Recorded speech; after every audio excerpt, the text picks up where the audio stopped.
आपल्या शहरातील, जिल्ह्यातील आणि राज्यातील ताज्या बातम्या पाहण्यासाठी TV7 न्यूज चॅनल सबस्क्राइब करा आणि बेल आयकॉनवर क्लिक करा।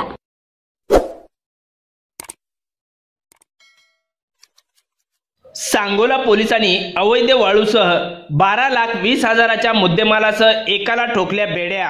सांगोला शहरालगत असणाऱ्या कोपटे वस्ती येथील मान नदीपात्रातून गेल्या अनेक वर्षापासून शासनाची रॉयल्टी न भरता अवैध वाळूची चोरी सुरू असल्याबाबतच्या अनेक तक्रारी सांगोला पोलीस स्टेशनला येत होत्या। त्या तक्रारीच्या अनुषंगाने कर्तव्यदक्ष पोलीस निरीक्षक भीमराव खंदाळे यांनी सहाय्यक पोलीस निरीक्षक खरात, सहाय्यक पोलीस फौजदार डवणे, चालक police Naik Dhananjay Irkar, police constable Ganesh Kulkarni यांना कारवाईचे आदेश दिले।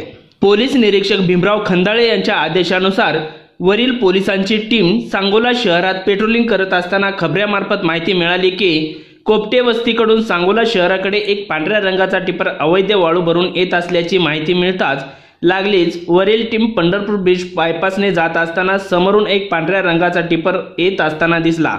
त्याला हाताचा इशारा करून थांबवले व पाठीमागील हौदात पाहिले असता त्यामध्ये अवैध वाळू असल्याचे दिसले। सदरचा विना नंबरचा टिपर, त्याची अंदाजे किंमत 12 लाख तर 20,000चे अवैध वाळू असा 12,20,000च्या अवैध वाळूसह टिप्पर चालक वाळूचोर राजू अशोक रुपनर वय वर्ष 19 राहणार सिरबावी तालुका सांगोला याला पोलिसांनी बेड्या ठोकल्या असल्या तरीही त्याचा खरा मालक अनिल दारेकर राहणार पंढरपूर यांचा असल्याचे वाळू माफियातून बोललं जात आहे।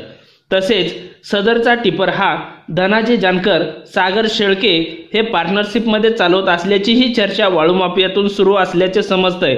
त्यामुळे तपासी अंमलदार पोलीस हेड कॉन्स्टेबल तुकाराम हरे हे खातरजमा करून त्यांनाही लवकरच बेड्या ठोकणार असल्याचे पोलीस सूत्रातून बोललं जात आहे। सदरची कारवाई SP Shirish Sardeshpande, DYSP Vikrant Gaikwad, police निरीक्षक भीमराव खंदाळे यांच्या मार्गदर्शनाखाली सहाय्यक पोलीस निरीक्षक खरात, सहाय्यक पोलीस फौजदार Dawane, police head constable Tukaram Hare, police Naik Dhananjay Irkar, police constable Ganesh Kulkarni यांनी केल्यामुळे त्यांच्या जनतेतून कौतुक होत आहे। Shubham Aiwale, TV7 news Sangola.